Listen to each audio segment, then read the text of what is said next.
part of America that has been left behind.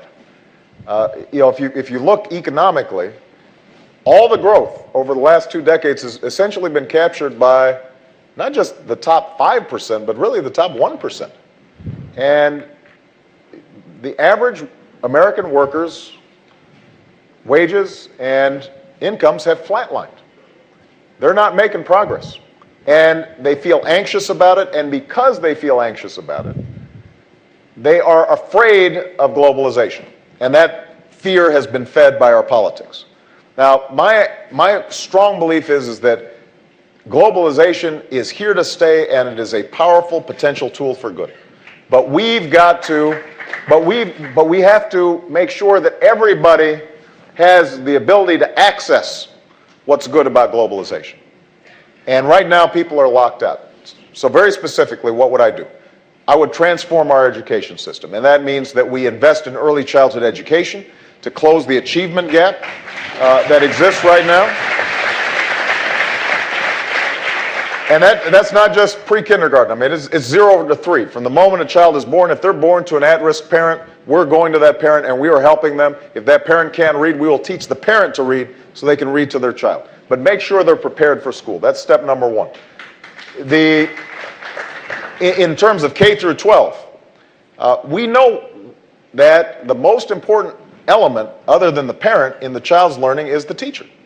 So I will be a president who stops talking about how great teachers are and actually starts rewarding them for being great by paying them more money.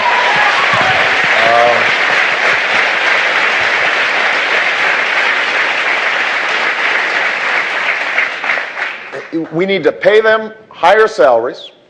We have to give them more professional development, especially in their early years where they start. And we have to change how we assess progress for teachers, because No Child Left Behind has created a situation where people are being taught just to standardized tests. They're not being taught art, they're not being taught music. It is stifling for the teacher and for the student.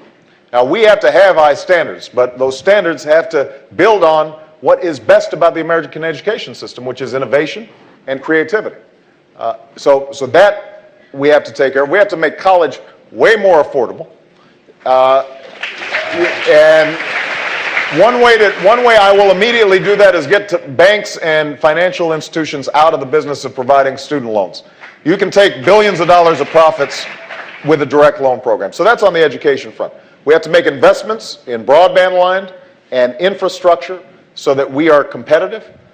There has to be lifelong learning available so that people can continually retrain. I mean, I will steal a phrase from, I think it was Tony Blair, who said that we can't guarantee employment for everybody, but we can guarantee that everybody is employable.